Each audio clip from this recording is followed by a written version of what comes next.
আসসালামু আলাইকুম ভিউয়ার্স, রেহেনার রান্নাঘরে আপনাদেরকে স্বাগতম। আশা করি দেশ ও প্রবাসে যাই যেখানে আছেন আল্লাহর রহমতে ভালো আছেন, সুস্থ আছেন। আজকে আমি আবার একটা দারুণ মজার রেসিপি নিয়ে চলে এসেছি। আজকে আমি বেলের শরবত বানিয়ে দেখাবো। আমি এক বেলে দুই রকম শরবত বানিয়ে দেখাবো। এখানে আমি একটা পাকা বেল নিয়ে নিয়েছি। বেলটা আমার একেবারে গাছ পাকা। আমি বেলটাকে ফাটিয়ে নিয়েছি। দেখুন, একেবারে গাছ পাকা বেল। আমি এবার বেলটাকে চামচের সাহায্যে মাংসগুলো ছুটিয়ে নেব। এটা আপনাকে চামচের সাহায্যে মাংসগুলো ছুটিয়ে নিতে হবে। আমি মাংসগুলোকে ছুটিয়ে নিয়ে একেবারে ফিরে আসতেছি। বেলের মাংসগুলো খুব ভালো করে ছুটিয়ে নিয়েছি। আপনার বেলের খোলস থেকে বেলের মাংসগুলো খুব ভালো করে ছুটিয়ে নিতে হবে।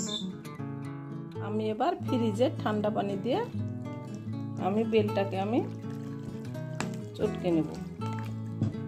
বেলের শরবতটা আপনাকে হাত দিয়ে চটকে নিয়ে করতে হবে। এটা ব্লেন্ডারে ব্লেন্ড করা যাবে না, কারণ বেলের মধ্যে যে বীজগুলো আছে সে বীজগুলো যদি আপনার গলে যায় তাহলে বেলের শরবতটা খেতে তিতা লাগবে।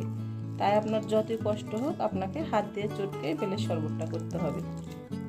আমি বেলটা চটকে নিয়ে ফিরে আসতেছি। বেলটা ভালো করে চটকে নিয়েছি, ছাবাগুলো বের করে নিয়েছি। এখন একটা ছাকনা দিয়ে ছেঁকে নেব। ছাকনা দিয়ে ছেঁকে নিলে এটার ভিতরে যে ছাবাগুলো আছে সেগুলা সম্পূর্ণ আপনার বেরিয়ে যাবে এবং শরবতটা খেতে অসম্ভব মজা হবে। বেলের জুসটা এক সাইডে রেখে দিলাম। এখানে আমি একটা বাটি নিয়ে নিয়েছি। আমি একটা ছাকনা দিয়ে দিলাম। এখানে অবশ্যই বড় ছাকনা দেওয়ার চেষ্টা করবেন। আমি এবার বেলগুলা দিয়ে দেব। বেলগুলো এভাবে সম্পূর্ণ ছেঁকে নেব। এভাবে ছেঁকে নিয়ে ফিরে আসছি।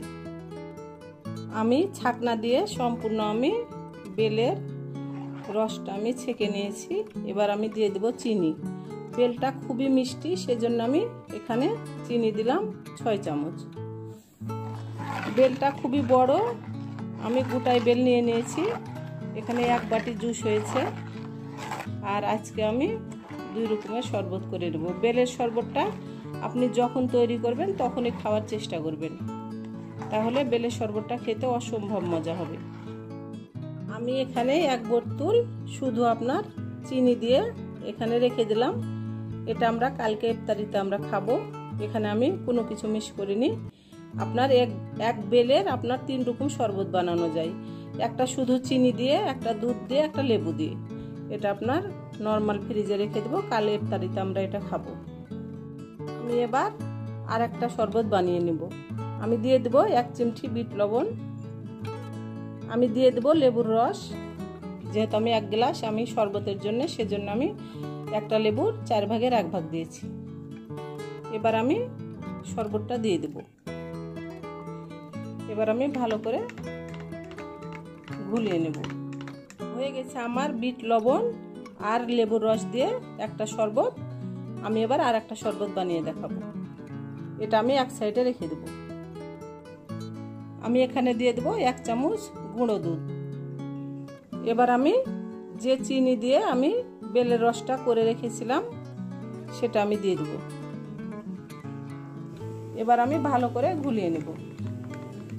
হয়ে গেছে আমার 2 ধরনের 2টা শরবত। আমি এবার দিয়ে দেব বরফ।